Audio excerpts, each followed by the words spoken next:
Ég heiti Elsa Ég heiti Jonni. og við erum sögastið. Velkomin aftur. Og ég er svo perið út í sjálf mig. En, og nú hljóðum bara eins og ég sé að fara eitthvað að afsaka mig, en allavega þetta mál er að fara að vera lengri en bíaritgerðum mín. Já. Það er ekki að ég sé ekki búin að leggja vinnu í það. Þetta er bara málið endalausa. Já, þetta er rosalegt. Og ég er meira ekki að fara að enda þáttin í dag eins og á þeim stað sem ég ætla að enda. Af því að annars þá væru við hérna í 2,5 tíma eða eitthvað svo les, eða meira. Þetta bara gerist, Já. Þetta gerist stundum. En við erum bara leiðilegt að hafa logið að ykkur og verið eitthvað, engar á ekki, menn ekki látið um við. Já, ég veit. Við vonum að hlustendur séu samt peppar í nýjan þátt og gleymi beðinni fyrir honum. Já, og bara á. Þetta er bara alltaf farið. En ára við byrjum, ég er ekki með spurningu. Jú, ég er með spurningu, en það er meira svona bara smá Athugasemd, nei. Sko, það sem þú gerir. Nei, mér langaði að spyrja þig hvað ertu búin að vera að lesa? Ég er bara svo lélega að lesa. Er búin að hlusta á eitthvað? Já, bók sem ég er svona að reyna að koma mér í gegnum. Hún heitir eitthvað, í upphafi var morðið. In the beginning there was murder. Ég veit það samt, ég held þetta er íslenska, ég veit það ekki. Já, það meika meira sens fyrir íslensku út af því að þetta er náttúrulega bara kvot í biblíuna. Já, eða það. Þetta er fyrsta orðið, eða fyrsta setningin. Í upphafinu var orðið. Ok, ég hef ekki lesið biblíuna, þannig. Af hverju ekki? Hún er svo auðveld í lestri. Og ég er svo trúið. Já. En já, þannig að ég verið að hlusta á hana eða svona reyna að koma mér í gegnum hana. Og hvað heitir eftir bókin sem ég keypti út í Dublin sem ég á að byrja á? Já, hún virkaði rosa spennandi. Þetta var eitthvað svona historical Já, hún er fiction. 1800 og eitthvað. Já. Og þetta er eitthvað svona aðalskona sem er obsessed með að lesa eitthvað ráðagóttur. Já, einmitt. Ég er búin að stengleima bókinni. Herðu, við veitum allt of langur tíma ég reyna að finna það. Við settum á pásu og kliftum út þannig að þið þurftu ekki að díla við þetta. Nei. En við fundum það ekki, en ég skal setja í stóri hjá okkur eða við setjum í svona öllum því inn þegar við erum að klippa þáttinn. Okay. Hún heitir A Most Agreeable Murder. Ég er alveg að lesa hana. Gekkja. Bókin sem man ekki hvað heitir en ég heitir henni í Dublin. Hún virkaði mjög spennandi. Já. Hvað er þú að lesa? Sko, ég er búin að vera að lesa nokkrar bækur. Já, þú er búin að vera á okkur svona run. Já, það er búin að vera mér búin að finnast mjög erfitt að lesa senastu mánuði. Það er bara mikið í gangi og svona. Já, það er mikið af upplýsingum og námskeiðinu sem varst á. Einmitt, en ég er núna loksins byrjar að geta lesið aftur almennilega og var að klára The Nightingale. Sturlu bók. Eftir hana Kristin Hanna. Já. Bara frábær höfundur. Og svo bóka mitt svona veitti þér innblástur í næsta mál. Nefnilega. Hjá þér. Já, og ef þið vitið eitthvað The Nightingale þá veitu örgulega hvað ég er að fara að taka í næsta þætti. En síðan eftir hana þá las ég And Then There Were None eftir Agatha Christie. Djöfull er hún góð. Það er bara sko þú settir henni mitt á náttborðið mitt leið og búin að lesa hana. Já, þú ert að fara að lesa hana. Það er bara, þú kemst ekki hjá því. Þetta er bara þannig bók. Já. Og einmitt bara dyrka þú veist, umhverfið og karakterana og þú veist, það er bara stemmingin er ógeðslega yfirþyrmandi og þetta er geggjað. Og já, ég mæli bara að allir lesa hana. Svo ertu núna að lesa bók sem ég held þú væri búin með eða allan væri búin að sjá þættina. Allan eitthvað að þáttunum. Ég, sko, bara þegar þú varst að horfa á þá, ég datt ekki alveg inn í þá. En já, ég var að byrja að lesa The Handmaid's Tale eftir Margaret Atwood. Það er með lokaserían er í gangi núna. Og hún er mjög góð en rosa þung í lestri. Ekki það að stíllinn sé erfiður að þannig leiti, en það er bara, þetta er náttúrulega mjög þungt og hræðilegt umhverfi sem hún er að lýsa. Já, Þannig að, og þættinir eru basically allir þannig. algjörlega það sem ég sé af þáttunum þá hafa þeir náð stemmingunum mjög vel. En já, þetta er rosa þung bók en mjög góð og svona getur verið pínu ruglingsleg til að byrja með, en síðan svona kemst maður inn í rytmann og En þú nefnilega ekki séð neitt að þáttunum með neitt, þannig sem alveg svolítið galið. Já, ég hef séð eitthvað en ég hef ekki horft á þannig sko. Nei. En já, þeir virka mjög góður. Þeir eru mjög góður. Fara samt svona svolítið upp og niður. Skal alveg segja það. Fyrsta serían er bara eins og sprengja í andliti. Já, ég held að hún fylgir náttúrulega bara bókinni meira og minna og síðan byggjar ofan á því, var það ekki? Jú, allavega að einhver leiti. En þú veist, þeir samt alltaf svona, ég veist að þegar kemur svona þætti sem er ekki jafn góðir. Svo allt í henni kemur sprengja og þá er maður bara eitthvað ég verð að horfa á næsta. Já. Þetta er líka þetta svona... nær manni svona þannig. Þetta er svona slow burn, sko. Já. Og bókinni þannig líka. Já. Það er aldrei neitt eitthvað svona svakalegt í gangi nema svona ákveðinni punktar, skilur. En það er alltaf svona það rosa hæg uppbygging að og þetta er svona allan tilfinningin sem ég fæ þegar að horfa á þess að þætti, það er aldrei svona jæja. Já, einmitt. Maður er alltaf bara þetta er svona situr í manni, sko. Já, nefnst þú líka bara þegar kannski eitthvað er að gerast og svo er það búið að gerast. Þannig að maður aldrei bara eitthvað ok, þetta er bara að vera betra. Já, nei, einmitt. Það er alltaf bara svona, oh my god, hvað kemur næst? Já. Nei. Já, þetta er bara mæli með. Og já, það er alveg margt sem situr í manni. En þetta líkt og ég nefndi er orðið svolítið langt mál. Nei, við ekki að vinda okkur í þetta. Já, og fyrir þau ykkar sem eru ekki búin að hlusta á þáttinn sem heitir Norma Jean, þá er það fyrri hluti eða fyrsti þáttur Marilyn. Þannig að þetta er part 2. Þannig að við veitum ekki alveg hversu mörgum. Allan að 3, mögulega 4. Ég er eiginlega að hallast nær 4 akkord núna. Já, en já. Já, þannig að ef þið er ekki búin að hlusta á fyrir þáttir þá geti þessi orðið svolítið ruglingslegur, þannig að ég mæli með það. Algjörlega. En já, svona smá upprifjun að þá var hún Norma Jean okkar, sem ég samt bara alltaf verið að kalla Marilyn til þess að einfalda, að þá var hún búin að vera svona pin-up model. Akkurat. En var loksins búin að fá samning hjá 20th Century Fox. Ég verið eitthvað þó nokkru myndir eða ekki. Þetta var 6 mánaða samningur. Já, einmitt. Og manstu að þeir í rauninni réðana bara þannig að RKO Pictures myndi ekki ráðana. Einmitt, já, það var málið. Einmitt.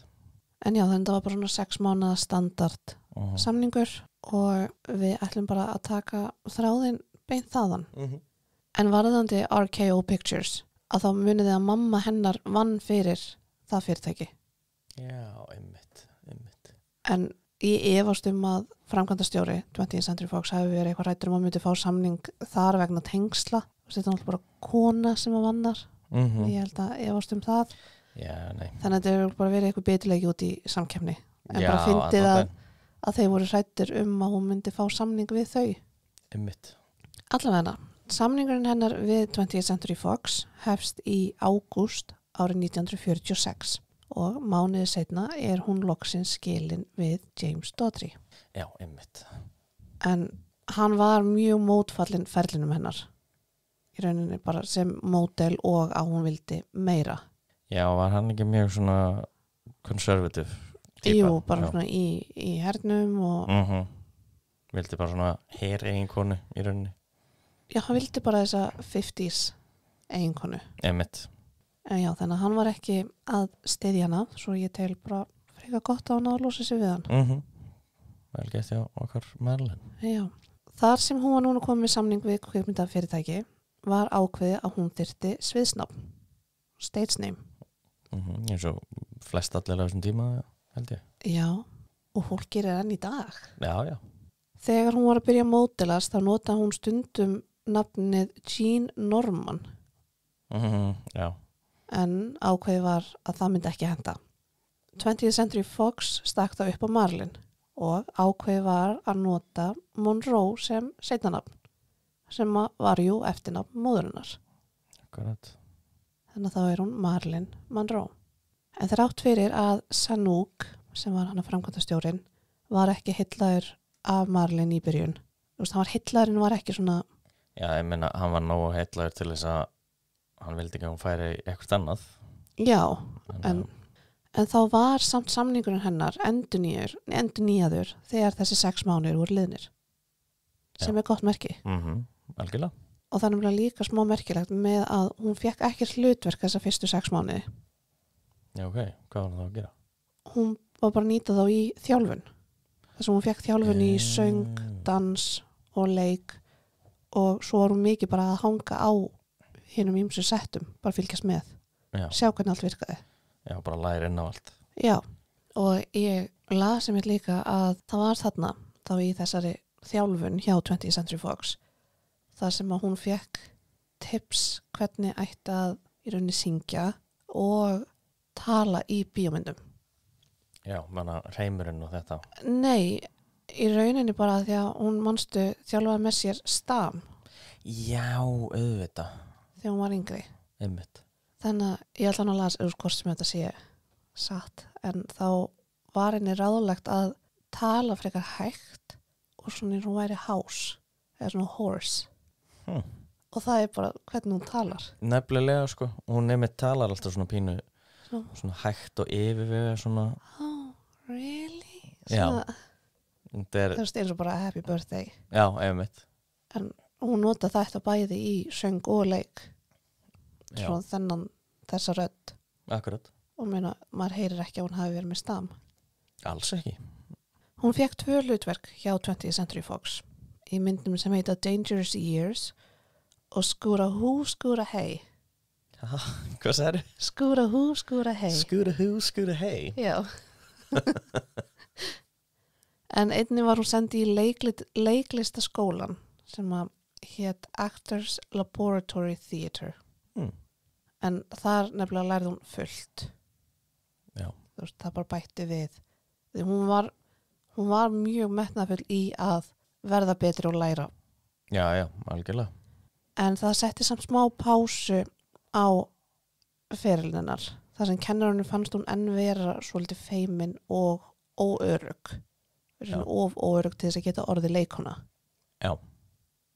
Og það var til þess að samningun hennar hjá 20th Century Fox var ekki endurnýjaður aftur. Þannig að í ágúst árið 1947 er hún ekki með samning. Nei. En þrátt fyrir það, þá hélt hún samt áfram að mæta í tíma hjá Actors Laboratory Theatre. Já, vel gert. Og vann svo með módel með til þess að fá eitthvað pening. En hún dó þó ekki ráðalaus, þar sem okkar kona ætlaði að koma sér á framfæri. Hún fór því að mæta í hinn ýmsu partí á vegum bransans. Vel gert. Með það markmið að mynda tengsl við fólk sem gat hjálpað henni á hennar vegferð. Sumir voru þó meir en barvinir. Já, ég geti myndið með það. Sem eru örugglega jafn algengt í dag og það var á þessum tíma. En ég vona samt að það sé ekki alveg jafn algengt. Nei, ég held að þetta er aldrei að fara að vera aftur eins og þú 50, sko. Nei. En bara með við allt sem er að koma út með alls konar fólk. Já. Alls konar leikara, leikstjóra og svona. Og framleiðendur. Já. Með þessari aðferð náði hún þá að fá samning hjá Columbia, kvikmyndaframleiðendunum, í mars 1948. Og hún náði að vingjast við mann að nafni Joseph M. Schenck. Okay. Og þau voru vinir plus. Já. Og hann var framkvæmdastjóri, þá executive, hjá 20th Century Fox, en átti vin sem var yfir hjá Columbia. Og á einhvern hátt hefur hún náð að samfæra þann Joseph Schenck að samfæra vin sinn að ráða hana til Columbia. Já, ok. Og það tókst. Það er gert. Þetta. og það var á tímum hennar hjá Columbia þar sem að hún svona byrjaði að fá sitt iconic look Já, eða hann upphafið af því. Já. Það var þá bara á þessum tíma ljósara, styttra hár og aðeins meiri krullur. já, Þrátt fyrir að það sé magnað að hún hafi náðu samningi hjá Columbia og í raun bara hvernig að þá varði hann til miður stutt. Hún lék í einni mynd sem hét Ladies of the Chorus sem var til miður ekki vinsæl og þar að leiðandi var ekki endurnýja samningin hennar í september 1948 þegar hann rann út. En það besta við tíman hennar hjá Columbia var að hún kynnist konu að nafni Natasha Littess sem var leiklistakennari þar. En þær enduðu á að vinna saman næstu 7 árin. Já, gekkja. Hún var svona kennarinn hennar, svona mentor. Nice. Þarna í september 48 fór hún þá aftur að módelast. Þannig nær hún tekjum. Akkurat. Á þeim tíma þá pósa hún meðal annars nakin fyrir í dagatali og var það undir nafninu Mona Monroe. Hún vildi ekki tengja sig við. Ekki beint. Skil. En þrátt fyrir það hún átti í engu vandræðum með að vera nakin á myndum, henni fannst það ekkert mál. Nei. Að það átti þessar myndir eftir að valda smá usla fyrir hana seinna. Einmitt. Á svipum tíma kynnist hún manni að nafni Johnny Jide en hann var annar þeirra sem var yfir The William Morris Agency. En hann Johnny var samt ekki skýrður Johnny Jide en hann, þetta var einn kanínuhóli sem ég datt ofan í, en hann var sem sagt frá Úkraínu og hét Ivan Haidabura. Já. En hefur greinlega breytt nafninu sínu þegar hann var að koma sér á framfæri, mögulega. Já. En þau hittast þegar Marilyn er að vinna sem módel fyrir mann að nafni Bruno Bernard og hún var þá í tökum á klúbb í Palm Springs. Eða sem sagt það var settið. Einhverjar heimildir nefna að hann hafi beðið látið Marilyn fara í lýtaðgerð og gert svo í kjölfara þess samning við hana hjá umboðsskrifstofu sinni. Það er alveg talað um að hún hafi farið í einhverjar lýtaðgerðir. Ég meina hún breytist alveg. Já, en Marilyn var fljótt hjákona hans og hann var gjörsamlega heillaður að henni. En náði að vinna fyrir okkar konu og reddaði henni hlutverkum í nokkrum myndum. Okay. Það var einmitt á þessum tíma sem fólk fór svona almennilega að taka eftir henni. En þrátt fyrir að vera með lítil hlutverk í myndum varð hún fljótt vinsæl fyrir 2 þessara mynda. Og það eru myndinar All About Eve og The Asphalt Jungle. Ég veist All About Eve. En meðal annars Barry Davis sem var mjög stór á þessum tíma hrósaði Marilyn fyrir leik sinni í myndinni All About Eve. En það var samt hrósi koma en seinna en samt stórt. Mjög flott. Og einni var farið að horfa á hana meira sem leikonu heldur en módel sem lék stundum í myndum. Já, akkurat. Þannig að hún var að ná að snúa því. Velgengnin er allavega nóg til að ástmaður hennar Johnny Hyde, það var villa þarna fyrir ofan, náði í lok árs 1950 að semja 7 ára samning við 20th Century Fox. Já, gekkja. Sem var mjög stórt. Ég mitt sérstaklega á þessum tíma því ef þið munið að þá fékk hún aðeins 6 mánaða samning til þess að byrja með. Akkurat. Sem var svona standard samningur. Í samningunum var þó klausa sem sagði að kvikmyndafyrirtækið mætti endurskoða samningin á hverju ári. En við skulum halda áfram. Stuttu eftir að samningurinn var undirritaður þá deyr Hyde aðeins 55 ára úr hjartaáfalli. Einhverjar heimildir nefna að hann hafi farið frá eiginkonu sinni, henni Moselle Cravens, fyrir Marilyn og hann hafi ítrekað beðið Marilyn um að gifta sér en hún hefði alltaf neitað. En hann var þó enn giftur á pappír þegar hann deyr. Ok. Þannig, hver veit. Dauði Hyde var samt alveg fyrir eitthvað stór skellur fyrir Marilyn. og hún syrði hann. Ok, þannig að þau voru mjög náin. Þau voru mjög náin, Mhm. en svona mögulega, ég veit það ekki, var hún að syrgja tengslin við iðnaðinn eða var hún að syrgja ástmann? Já. Hver veit? Já. Árið 1951 lék hún þó í nokkru myndum og ég man mest eftir myndinni Let's Make It Legal frá þeim tíma. Já, það marihuana eða? Nei. En ég ætla ekki að vera að nefna allar þær myndir sem hún hefur leikið í. Mest svona stikla, bara á stóru. Já, maður tekur fyrir vinsælustu myndina. Já, það bara, annars þetta allt og mikil upptaling. En þessar myndi gerðu ferlinum hennar þó gott. Hún var meðal annars nefnd sem ein efnilegasta nýja leikonan eða one of the brightest up and coming actress í The Los Angeles Daily News. Ok. Þrátt fyrir all hlutverkin sem hún lék í hlutgerði hana á vissan hátt. En 100%. hún var ofta svona kynþokkafulli karakterinn 100%. og sem svona festist svolítið við hana. En hins vegar komu þessi hlutverk henni almennilega á kortið. Ég meina líka, hún kunni alveg að nýta sér þetta, sko. Já, Þannig að, þú veist, þetta hefur alveg heppnast vel fyrir hana, sko. já, Þú veist, þessi hlutgerving, sko. einmitt. En það var samt ekki það sem hún vildi. Nei, ég hún veit. vildi alvarlegri 100%. hlutverk. Snemma árs 1952 byrjar hún að deyta fyrrum leikmann New York Yankees, hafnabolta leikmannin Joe DiMaggio, en hann var á þessum tíma mjög þekktur íþróttamaður. Í rauninu bara frægasti íþróttamaður heims. Já, á þessum tíma. Og líka bara, þú veist, það vissi allir hver þetta var. Já, og hann var samt hættur að spila þarna. Hann var komin á eftirlaun. Með þess að hann hvað heitir aftur Mrs. Robinson lagið. Það er náttúrulega Joe DiMaggio. Já. Já. Hann Joe var samt 12 árum eldri en hún. Þannig að ég vildi að hann hafa það inni. Stuttu seinna, eða í mars 1952, kemst 20th Century Fox að því að hún hefði pósað nakin fyrir í dagatali og voru þau alls ekki ánægð með það. Myndunum hafði sem sagt verið lekið, ef það er hægt að kalla það á þessum tíma, og miklar vangaveltur voru meðal almennings hvort þetta væri raunverulega hún á þessum myndum eða ekki. Já. Hefur ekki séð þessar myndir?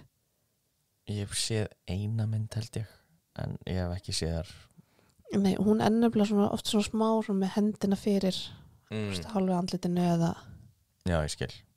þannig að þetta er ekki Það er hægt að Já, sjá eitthvað aðra mannesku. já Já.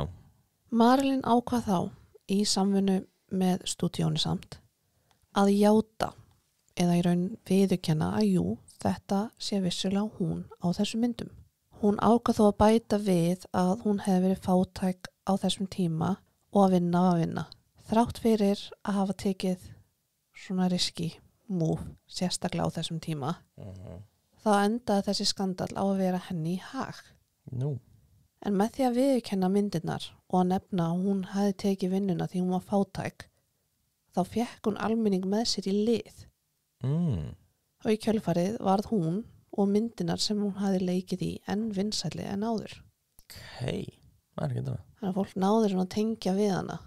Já, út af því að hún var að gera allt sem þurfti til þess að Já, í rauninni lifa af. já. Vel gert. Ég veit samt ekki hvort að kristni samfélagi hafi hort á Nei, en þetta hefði nefnilega getað farið mjög illa. mjög illa og bara eyðilagt ferilinn. Sérstaklega þessum tíma. Já. Stuttu eftir skandalinn þá var hún á forsíðu Life Magazine þar sem hún var titluð The Talk of Hollywood þar sem hún var á allra vörum. Í kjölfari voru 3 myndir með henni settar í sýningu. We're Not Married, Class by Night og mögulega þekktasta af þessum 3 Don't Bother to Knock.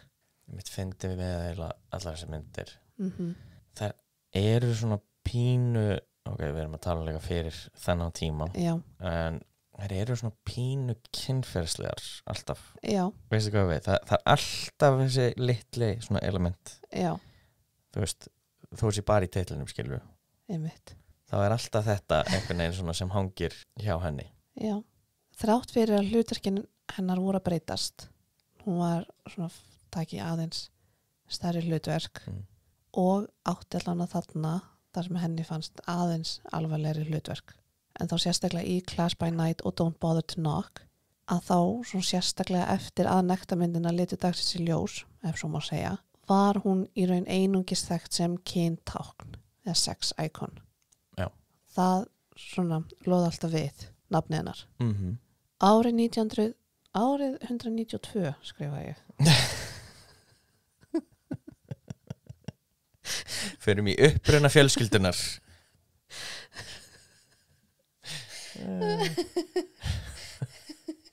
Já, hvað taka einu smá uppeyju. Hápunkti Rómaveldis. Kristni að taka völd.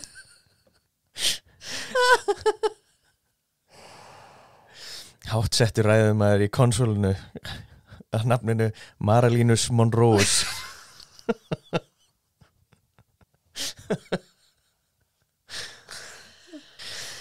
Sjálfur þekktur sem mikið kyntákn. Oh my god. Árið 1952 var það fyrir eitthvað gott fyrir okkar konu. En hún fekk mikið lof í fjölmiðlum fyrir leiksinn og undir lok árs var hún nefnd It Girl ársins. Mér finnst þetta magnar, ég var í rauninni að læra þetta hugtak bara daginn. Hvað? It Girl. Ha? Já, ég hafði ekkert heyrt þetta. Hvar hefur verið? Undir stein? Já, on jokes, það hlýtur að vera. Horfður aldrei á Gossip Girl? Nei. Okay. Ég horfði aldrei á Gossip Girl. Okay. Þú veist, hefur ekki séð, Mean Girls, hefur ekki séð... Jú. Já. Er Regina George ekki the It Girl þar í... Já, en bara skólanum? hugtaki ekki nefnt. Já, þetta bara vitað. Já, ég veit, en það ekki allir sem vita þessu. Ok, allavega. Og no joke, ég fréttaði þessu út af því að það var eitthvað að tala Sydney Sweeney. Það var bara, ég veist ekki eins og hvað þetta var, veist. En já, þetta búið að vera þarna. Elsku gamla sálin mín. Já. Nei, ekki reynilega ekki út, þetta eldgamalt heiti. Ég veit það, en þú samt bara eitthvað skömmul sál. Já, ok, flott hjá þér. Flott hjá mér, kynnilega. Fljótlega fór þó að spyrjast út að það var ekkert sérlega auðvelt að vinna með henni. Ok. Og hún var víst oft, nær alltaf, sein á sett eða bara mætti ekki. Okay. Mundi ekki línun sínar og var með mjög mikla fullkomna áráttu sem gat farið í tauganar á meðleikurum og sérstaklega leikstjórum. En það talaði þú veist að þetta hefur bara verið fullkomið og hún bara, nei, ég sagði ekki þennan stafu rétt. Við erum að taka upp allt aftur. Já, þú meinar. Þetta var bara fullkomnar og bara, nei, þú veist, ég snýri mikið nóg rétt. Nei, þú veist, ég hef átt að taka eitt skref áfram. Þegar þú segir þetta, þá sést þetta pínu í leiknum hennar. Þú veist, þess að þegar við horfum á hana Gentlemen Prefer Blondes. Já. Rosa svona útpælt Já. Hvernig hún segir hvert einasta orð. Já, og bara hvar hún er öll líkamstjáning. Já. Allt. Pínu svona vélmennaleg á köflum, sko. Já. Þú veist, alls ekki alltaf, sko. Það er svona sömar hreyfingar sem hún gerir sem ég svona, já. Sem er svona rosa svona poised og fyrirfram ákveðunar. Já, akkurat. Já, ég er alveg sammála. En ég persónulega til að það hafi komið frá öllum þeim áföllum sem hún lenti í æsku. Já, 100% sko. Að hún er alltaf hugsað, ef ég verð betri, þá er ég elskuð. Einmitt. Þannig að við grunum að þetta sé svona, svona sem að fylgi kvilli af æskunar. 100%. Einnig lagði hún mikið traust til og í rauninni reyndi hún sem mjög mikið á leiklista þjálfaran sinn, hana Natasha Littess, sem ég talaði hér á undan. En munið hún kynntist henni þegar hún vann hjá Columbia. Og ég veitir eins og við vorum að tala að þá telja einhverju þessa hegðun koma út frá blöndu af óöryggi, fullkomna áratu og lágu sjálfsáliti. En svo eru aðrir sem telja að hún hafi einfallega vilja hafa meiri stjórn á settinu en hún hafði í raun og veru. Okay. Og er þá verið að tengja það við tíma hennar sem módel. Hvernig þá? Því þar stjórnaði hún meira. Hún var miklu meira að vinna í samvinnu með ljósmyndarann. Einmitt, já. Hvernig myndinar kæmu út. Okay. Ásamt því gat hún meira fyllt innsæinu og hafði meira svona flæði og frelsi sem hún hafði svo sannarlega ekki á setti. Nei, algjörlega. Það hlýtur að vera bara samblanda bæði, sko. Já, en svo er enn annar vinkill á þetta að hún hafi látið svona á setti eða það hafi verið vegna þess að hún var að verða fyrir svo miklu kynferðslega áreiti af kallkyns meðleikurum og leikstjórum. Já, það kemur líka ekki á óvart. Já. Því miður. Seinna meir er svo talið að það hafi ekki verið komið vel fram við hana á settum og nefnir Louis Banner, rithöfundur, sem skrifaði bókina Marlene, The Passion and the Paradox að hún hafi einfallega verið lögð í einelti af mörgum leikstjórum og þar leðandi ekki vilja mæta og þá óöryggið alltaf hækkað. Já, út af því að hún var í rauninni hlutgerð svo mikið að Já. þá kom fólk fram við hana eins og hlut.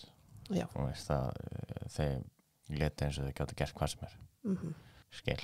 Farið er einmitt í þessi mál í myndinni My Week with Marlene sem ég mæli alveg með að þið horfið á. En þetta er leikin mynd en hún byggir á dagbók eins stráks sem var að vinna á setti. Já, einmitt. Það er þó engin lygi að hún glímdi við andleg veikindi. Þá helst kvíða sem ég finnst ekki skrítið með við æsku hennar og uppeldi. Ég meina líka bara þessi bransi hefur ekki hjálpað. Nei. Ofan á kvíðan og líklegast í kjölfari af honum þá glímdi hún einnig við svefnleysi og fór því að nota áfengi og töflur til þess að bæla niður einkennin. En því miður þá hafði það ekki þau áhrif sem hún vonaðist eftir. Hún var mest að taka barbitúrat Barbiturates. Já. Einmitt, sem á hensku er. Þetta er íslenska heitið. Og þetta er íslenska heiti. Já, sem á að hjálpa við svefn en er þó einnig mjög ánabindandi. Já. Það lætur mér hugsa where's my lorazepam? Einnig var hún að taka amfetamin í töflum sem eftir því sem ég gat best lesið var löglegt á þessum tíma og var kallað Dexedrine. En ef einhver er að hlusta sem er læknir eða lyfjatæknir sem veit meira þetta, já, endilega sendi inn. þá má endilega leiðrista með ef ég fer með rámt máli eða líka bara ef þið vitum meira þetta er áhugavert. Nefnilega. En ég fann nefnilega eiginlega engar heimildir þetta á íslensku. Nei. En ég fann erlendar heimildir en ég reyndi að eftir bestu geta að lesa mig til þetta en þetta er flókið. Hægt er þó að segja að árið 1953 hafi verið með því stæðsta fyrir hana fram til þessa. Á þessu ári lék hún í nokkrum velþekktum myndum, líkt og Niagara, Gentlemen Prefer Blondes og How to Marry a Millionaire. En það var einnig þarna og var svona hennar merki eftir myndina Niagara og það sem loka ímynd Marlene sem við öll þekkjum, eða flest þekkjum, var til. En þarna var svona heildar ímyndin klárið.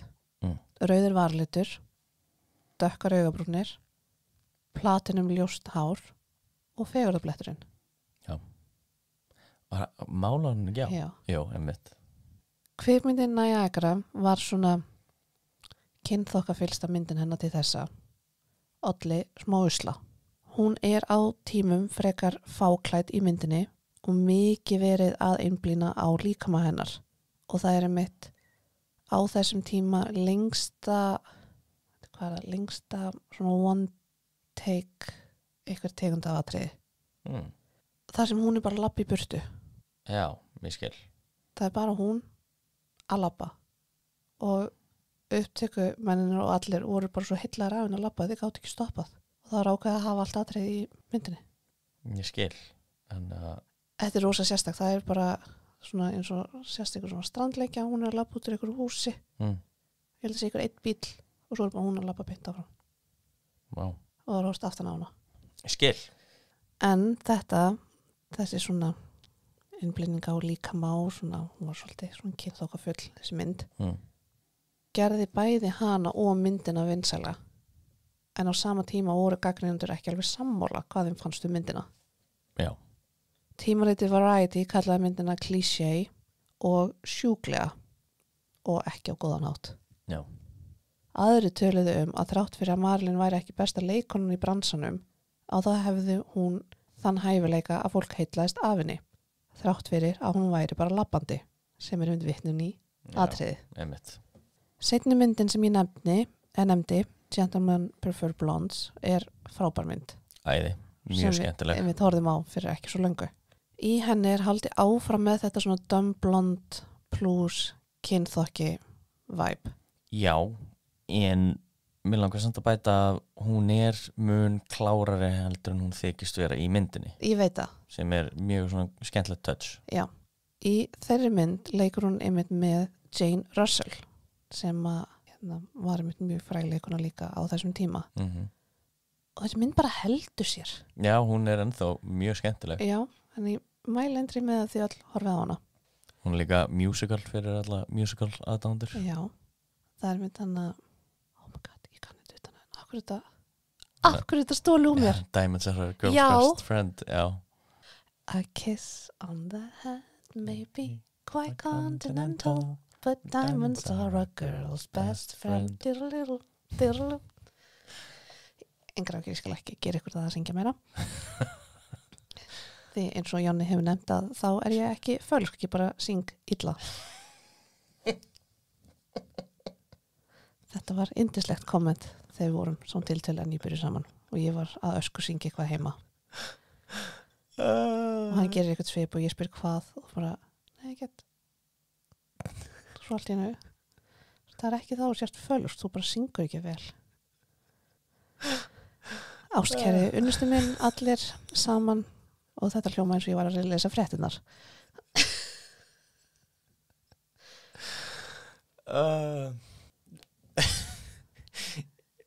Mér finnst þetta svo að það fyndi. Þessi mynd, þrátt fyrir að vera frábær en í dag, var mjög stór fyrir Marlin. En það var einmitt í kjölfari af þessari mynd þar sem hún og Jane Russell settu bæði handa og skóförin sín í steypu við The Chinese Theatre. Já, einmitt. Og það er mjög gaman að sjá mynda báðum að og þetta var líka mjög mikið svona publicity að láta þær báðar, að þær voru báðar svona kyntákn á þessum tíma. 100%. Samt svona svart og hvít. Allt annan hátt. Já, og líka því að Jane Russell með dökkarð, Marlin alveg ljósarð.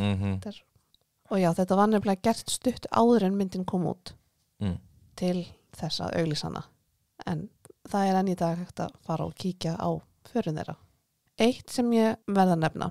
Upphaflega átti Marlin ekki að leika í Gentlemen Prefer Blondes. En plani var að leiknan Betty Grable átti að fara með hlutverk Lorelei Lee sem Marlin endur á að leika. En vegna aukinna vinsæla Marlin var ákveðið að sterkasti leikurinn fyrir 20th Century Fox á þessum tíma væri að fá Marlin í hlutverki í staðinn. Og þrátt fyrir að ég þekki Betty Grable lítið að þá geti sagt að þetta var rétt ákvörðun. Já, ég myndi segja það. Myndin How to Marry a Millionaire með svona á vissan hátt svipaplott og Gentlemen Prefer Blondes. En svo myndin einnig frábær og þú átt eftir að sjá hana. Já. Þrátt fyrir vinsaldir Niagara sem frumsýnd var í byrjun árs 1953 að þá varð How to Marry a Millionaire vinsalasta og tekjuhæsta myndin hennar þetta árið. Já, ok. En þetta var mjög stórt ár. Já, mjög. Hún fær útlitið sem hún verið þekktist fyrir í Niagara. Eitt vinsalasta og eftirminnilegasta hlutverki hennar í Gentlemen Prefer Blondes og svo stærsta myndin hennar til þessa How to Marry a Millionaire. Já. Og já, þegar ég segi eftirminnilegasta hlutverki þá ég að tala bleika kjólinn sem að allir hafa endurgert. Já, einmitt. Madonna og allir. Já. Þar að leiðandi verður hún einn stærsta eign 20th Century Fox eftir árið. Skiljanlega. Hins vegar kemur smá skellur í desember 53, þar sem árið endar á því að mynd af henni sett á forsíðu og sem miðju síða, eða centerfold, Playboy í desember 53. Þetta var bæði á fyrsta blað Playboy sem gefið var út. Já, ok. Og vert og eiginlega mjög mikilvægt að nefna að hún samþykti þetta ekki. Hugh Hefner, stofnandi og eigandi Playboy, notaði mynd af henni sem tekin var á Miss America pageant viðburði. Já. Þetta bara eitthvað svona random mynd. Já. Árið 1952 setti hana sem forsíðumynd og setti nektarmynd af henni frá dagatalinu sem hún pósaði fyrir árið 1949 sem stóra mynd í miðju blaðsins. Ég skil.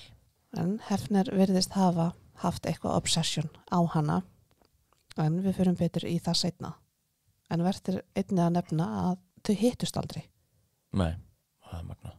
Líkt og ég nefndi þá var hún ein stærsta, í raunin bara stærsta, eign og bjartasta stjarnan þeirra 20th Century Fox á þessum tíma. En það var í rauninni hún og nýr kvikmyndastíl sem heit CinemaScope sem voru svona stærstu eignunar og svona það sem mesta tekjunar voru að koma inn. En þetta CinemaScope er í rauninni bara myndina voru breiðari skjá en áður.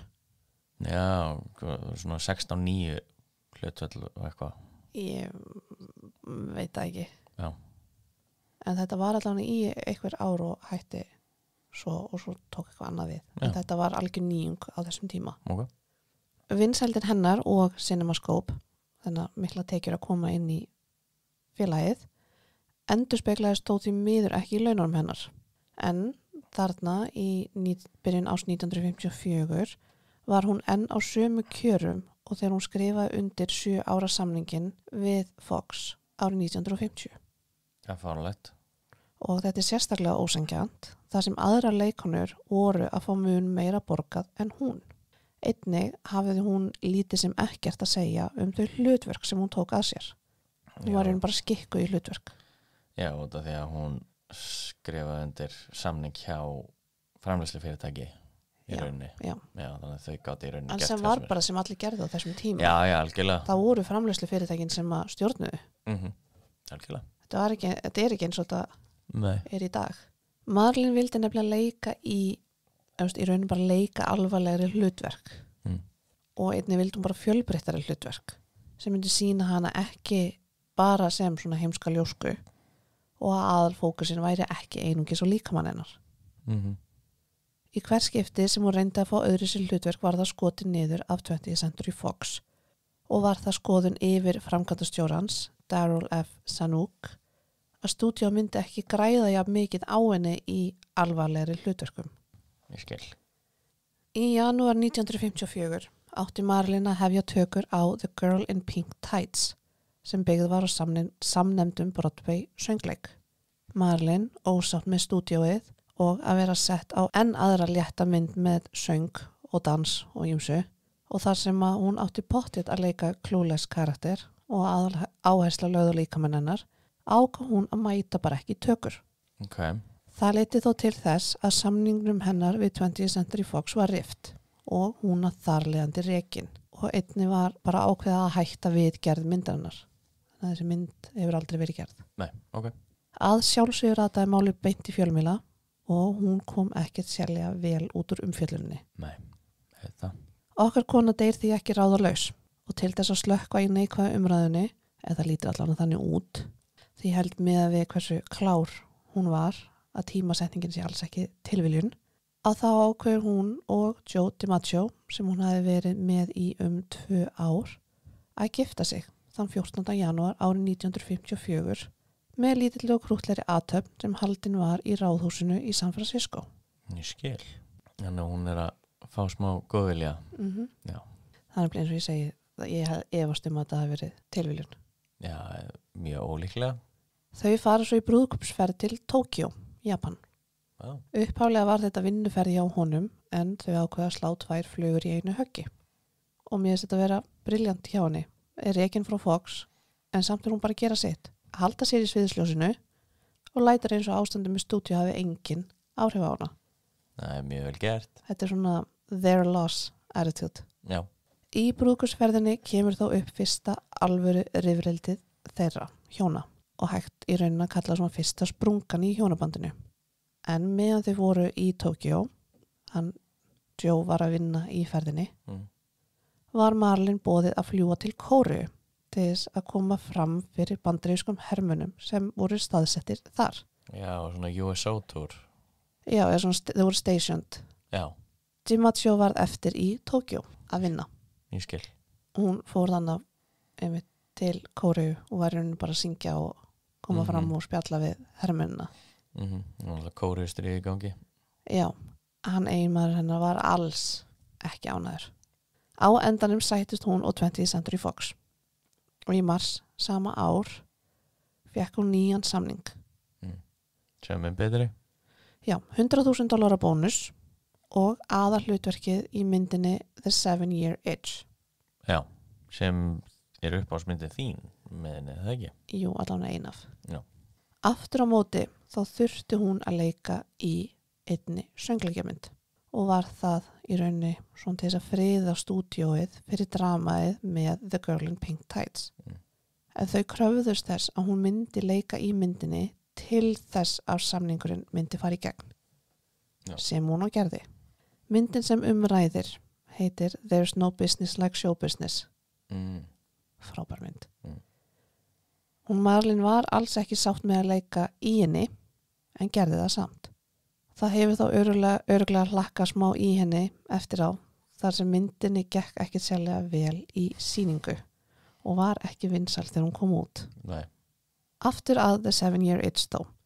Mörg ykkar kannast kannski ekki við nafni á myndinni en ein frægasta myndin af henni er úr þessari kvikmynd. Og já, ég að tala myndina þar sem hún er í hvíta kjólnum og stendur á loftresti grind sem er yfir neðan jarðarlestin í New York. Einmitt. Tökur af myndinni hófust í september 1954 og þó þetta sé ekki söngmynd að þá er hún samt að leika svona girl next door karakter. Allavega, myndin er öll tekin upp í Hollywood fyrir utan eitt atriði. Atriði fræga, eins og maður kalla það. Það atriði var tekið upp út á götu bara fyrir almenning að sjá. Já, ok. Þann 15. september og einmitt fullt af fólki safnaði saman til þess að sjá atriði vera tekið upp. Talið er að samtals hafi 2000 manns verið á staðnum. Wow. Að auki voru margir ljósmyndarar sem tóku myndir af augnablikinu þegar hún stendur á loftresti grindinni og kjóllinn svífur upp og hún reynir að halda honum niðri. Myndina voru svo birtar í tímaritum og dagblöðum allan heim. Fyrir flest var þetta frekar saklaust atriði. Að þetta er rosa grútlegt. Þau eru bara að labba út á götu og svo sér hún þetta svona, hvað er ég pröfa að standa hér? Já. Og svo fer kjóllinn að rísa og hún heldur honum niðri. Já. Þetta er rosa kjút bara. Þannig já, þetta einmitt var bara saklaust atriði sem tekið var upp og var vinsælara heldur en nokkurn hefði grunnað. Að þá var þetta kornið sem fyllti mælirinn í hjónabandi hennar og Joe DiMaggio. Jaha, ok. Þrátt fyrir að hafa aðeins verið gift í 9 mánuði þá gekk hjónabandið alls ekki vel. Nei. DiMaggio var mjög afbrýðisamur og reyndi mikið að stjórna því sem Marlene mátti og mátti ekki gera. Hann var einnig mjög á móti því að hún væri kyntókn og þar að leiðandi að hún væri eftirsótt af mörgum. Byrju, vissi hann ekki hver hún var? Jú. Þegar hann... Jú, einmitt, hann vissi það samt alveg þegar þau voru að byrja saman. Hann vissi hver hún var, svo þetta ætti ekki að koma honum á óvart. Nei. Já, hún var bara hættu svo böllu. Já, samkvæmt einhverjum heimildum þá vildi hann að hún yrði þessi stereotypiska 50s eiginkona leið og þau myndu gangi í hjónaband. Góður. Og það var náttúrulega bara alls ekki á dagskráni hjá okkur konu. Nei. Þótt að hún vildi eignast fjölskyldu. En þá var það ekki planið að vera þessi heimavinnandi. Hún elskaði sviðsljósi og mikið og elskaði að leika og allt þetta. Líkt og ég nefndi hér áðan þá var hann 12 árum eldri en hún. Búin að eiga sinn feril sem hafnaboltamaður og vildi láta lítið fyrir sér fara. Samkvæmt heimildum var hann búinn með sinn tíma í sviðsljósinu og hann þoldi einnig ekki svona gjörninga til þess að fá athygli. Já, meinar. Og hann er þá vitna meðal annars í þetta atriði. Já. Sem er samt í kvikmynd. Akkurat. Sem hún er að leiki. Það veist, hann horfir á þetta sem að þessi er að gera allt til þess að vera frægur en hann kannski horfir á það eins og að þú ert að vera frægur fyrir að vera þú.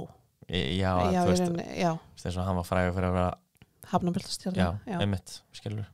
Einnig átti hún sviðsljósið. Hún var sviðsljósið. Einmitt. Og dýrkaði það. En hann vildi bæði ekki vera í því og á sama tíma var hann ósáttur með að vera í hennar skugga. Já. sem einnig má þversögn. Einmitt. Einnig talið að hann hafi lagt hendur á hana. Já. Það voru víst eitthvað skipti þar sem hún var með marbletti á sér sem hún vildi ekki útskýra. Já, ég skil. Aftur að atriðinu fræga með kjólinn út allt. DiMaggio var einn af þeim sem horfði á atriði fyrir að tekið upp. Hann var á staðnum og samkvæmt öðrum sem einnig voru þar, þá var hann að urlast úr reiði á meðan á því stóð. Já, ok. Og minnir að leikstjórinn hafi verið bara svona skulum ekki tala við þennan mann. Já. Samkvæmt Marilyn fannst honum alls ekki boðlegt að það sæjist í lappirnar á henni og hvað þá læri og undirföt á almannafæri. Ok. Daginn eftir atriði, þá 16. september, var hún með mikla marbletti á höndunum og rétt tæpi mánuði seinna var Marilyn búin að sækja skilnað þar sem hún skráir mental cruelty, bara andlegt ofbeldi sem ástæði skilnaðarins. Ég skil. Það samt svo skrítið að hann nefnir að hafi sést í læri og nærföt þegar hún í svona eins og stuttbuxum undir kjólnum. Já. Þannig er ekki bara eins og að sjáist bara nærbuxur eða einhver G-strengur eða eitthvað þannig. Einmitt. Það sést bara svona eins og hún sé í bara hvítum stuttbuxum. Einmitt. Bara svona eins og ræktabuxur í dag í rauninni. Já, þetta var samt ennþá styttra. Það var alveg frekar, þær eru frekar stuttar en þetta er samt ekki þessar bara nærbuxur. Nei, algjörlega. Það var engin, þetta er ekki eins og hún sé einhverju blúndu G-streng eða. Nei, akkurat. Já. Hann virðist þó hafa séð eftir hegðun sinni. Í bréfi sem hann skrifar henni þá segist hann elska hana og vilja ekkert meira en að vera með henni og vonar að þau nái sáttum og hann talar að hann vonist að hún geti restore your confidence in me. Ok, getur verið mjög einlægt en getur verið bara að hann vilja fá aftur stjórnina, þú veist. Já, en skilnaður fer samt í gegn, eða skilur ferlið er ekki stoppað. Hvort þau hafi getað náð sáttum að vera hamingjusum saman er erfitt að segja.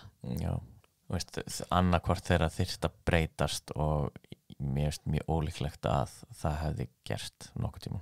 Já. Eftir að tökus kláruðust á The 7-Year Itch í nóvember 1954 flytur Marilyn til New York, bara á austurströndina, þar sem hún stofnaði sitt eigið framleiðslufyrirtæki sem hét Marilyn Monroe Productions, eða betur þekkt sem MMP. Ég vissi það ekki. Ok. Hún stofnaði það með ljósmyndara að nafni Milton Green. Ég hef heyrt það nafn. Og talið er að þetta framleiðslufyrirtæki hafi átt stóran hlut í að breyta bransanum. Ok. In the long run, til lengri tíma. Og ég þá ekki tala hún að hafi breytt Hollywood. Nei, en?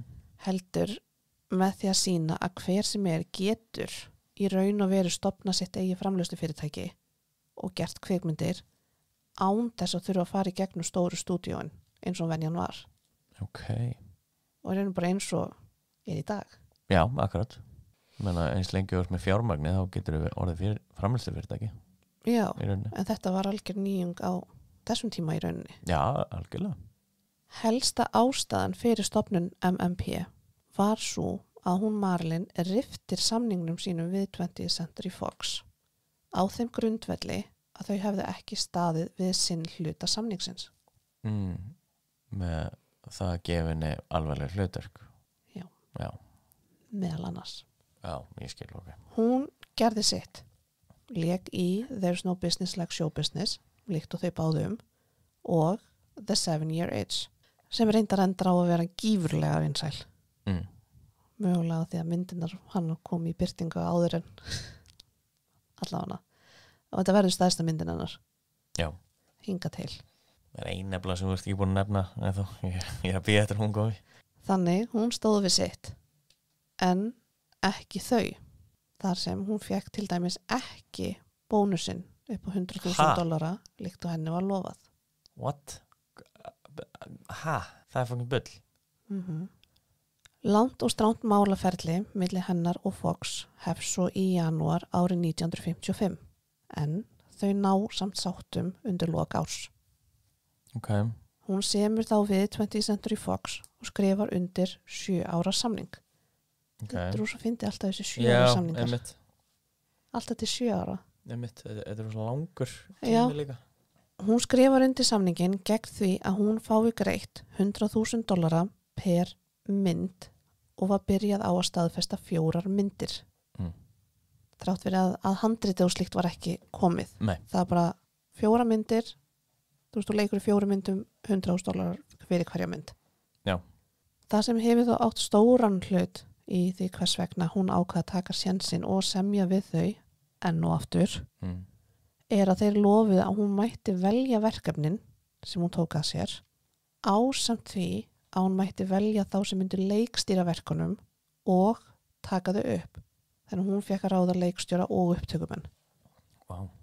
Einnig mátti hún gera eina mynd undir fyrirtækinu hennar, MMP, Marilyn Monroe Productions, fyrir hverja mynd sem hún kláraði með Fox. Ok. Þannig að hún var ekki bundin alveg við Fox. Jú, hún var í rauninni bundin við Fox, en þeir eru að hjálpa henni með framleiðslu fyrirtæki sitt. Þannig að hún klárar eina mynd fyrir þau, þau klára saman eina mynd fyrir hana. Ok. Í rauninni. Já, ég skil. Þessi klausa átti einnig stóran þátt í ástæðinu fyrir því að hún samdi aftur. Það sem þetta var jú draumurinn að framleiða sjálf.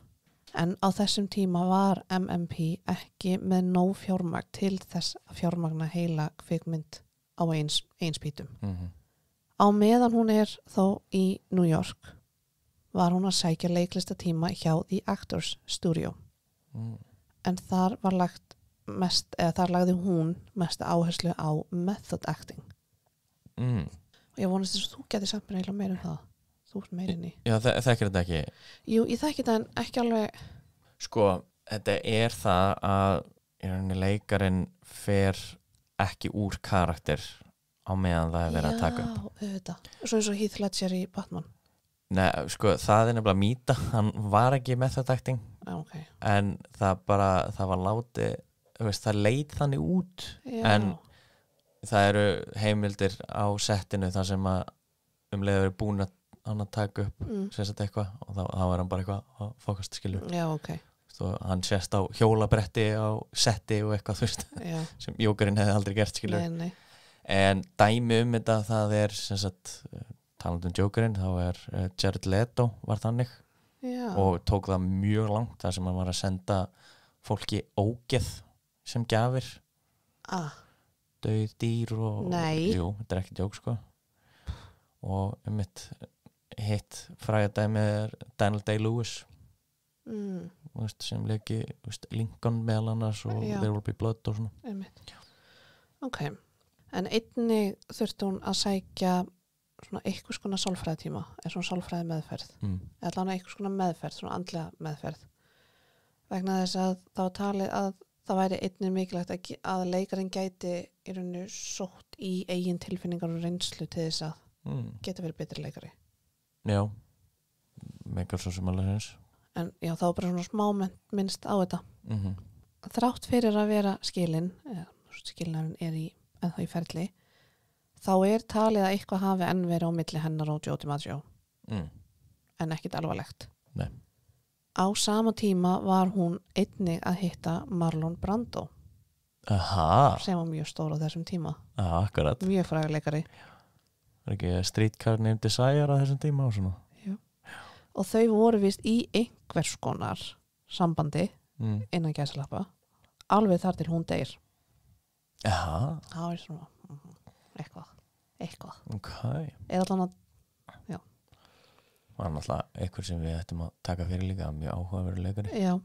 Það sem skiptir samt mestu máli er að hún byrjar að hitta að nafni Arthur Miller sem er einnig maður sem við ættum eiginlega að taka fyrir. Já, ég kannast þetta nafn. En hann var leikskáld sem var 11 árum eldri en hún. Og giftur. Já, Sambandi þeirra verður fljótt alvarlegt. Alveg þannig að hann fer frá eiginkonu sinni til 15 ára fyrir Marlin í október 1955. Já. Þá voru þau aðeins búin að vera hittast í nokkra mánuði. Ég skil. Damn. Sambandið var á svipum tíma gengur skilnaðurinn hennar við Joe DiMaggio í gegn. Og þá er hún formlega skilin. Já. og hann hana sækir skilnað á sama tíma. En sá skilnaði fer ekki gegn samt fyrir árið seinna. Sambandi var þó ekki vel séð meðal þeirra í kringum Marlin. Þá sérstaklega var það 20th Century Fox sem var alls ekki ánægð með það. Og ekki að þeirri ástæðu sem hann myndi halda. En það kommunismi. Já. En ef maður myndi halda að það væri framhjaldið. Einmitt. En það var í rauninni bara samþykkt á þessum tíma, myndi ég halda. Já, svona, en svona einmitt. Svona þögult samþykki. En máli var að FBI var að rannsaka Arthur Miller vegna mögulegra tengsla við kommunistaflokkin. Já, þetta með McCarthyismin. Já. En það var alveg smá drama þar sem hann þurfti síðan að fara fyrir nefnd af því að honum var stemt og hann þurfti að sanna mál sitt. Já. Og hann lenti í sinni með vegabréfið sitt þegar hann var neitað að ferðast til London árið 1954 og einmitt þetta kanínóhola sem ég reynilega bara get ekki dottið hún í ásett sinni. En ég ætla að taka fyrir McCarthyisma. Já. Út af því að þetta á skila sinni einn þátt. Já. En það samt eitt svona fyndið sem ég verða að koma inn á bara sko, mjög lauslega er að mörg af verkunum hans og verk annars manns eru skot á hvern annan. Er það? Já. og það er byrjt frækt dæmi þar sem að Miller sendi þessum hana vini sínum fyrir vini sínum. Þetta er einu vinur hann sem kynir hann fyrir Monroe? Nei, þessum McCarthy. Já, meinar. Þannig þú veist, tengir hann við kommunismann og það allt. Skil. Hann sendir honum the screenplay já, hann sendir honum the screenplay eða the script, handritið en skrifar I only sent you the script to let you know what I think of stool pigeons.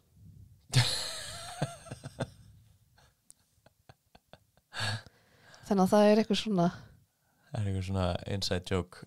Já, og svo er það bara þú svarar vinurinn með einhverju leikriti sem er skot á Miller og svo öfugt. Þetta gengur á í einhver smástund.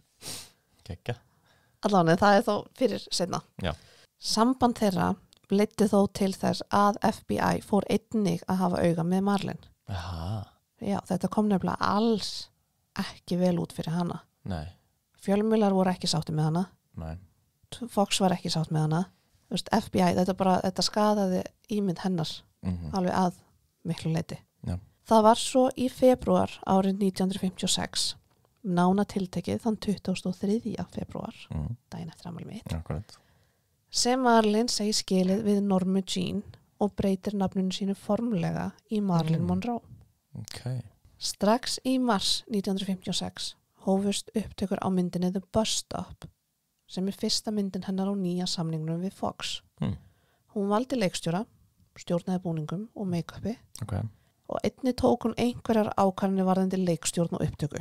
Leikstjórinn sem varð fyrir valinu var hann Joshua Logan sem tók hikandi við starfinu vegna þess að hann var bæði ekki vissum að Marlin væri rétt að manneskjan í hlutverkið. Hann væri nógu góð leikona og einnig var stressaður yfir þeim sögum sem hann hafði heyrt hana af setti. Já, einmitt mæti ekki á sett og já.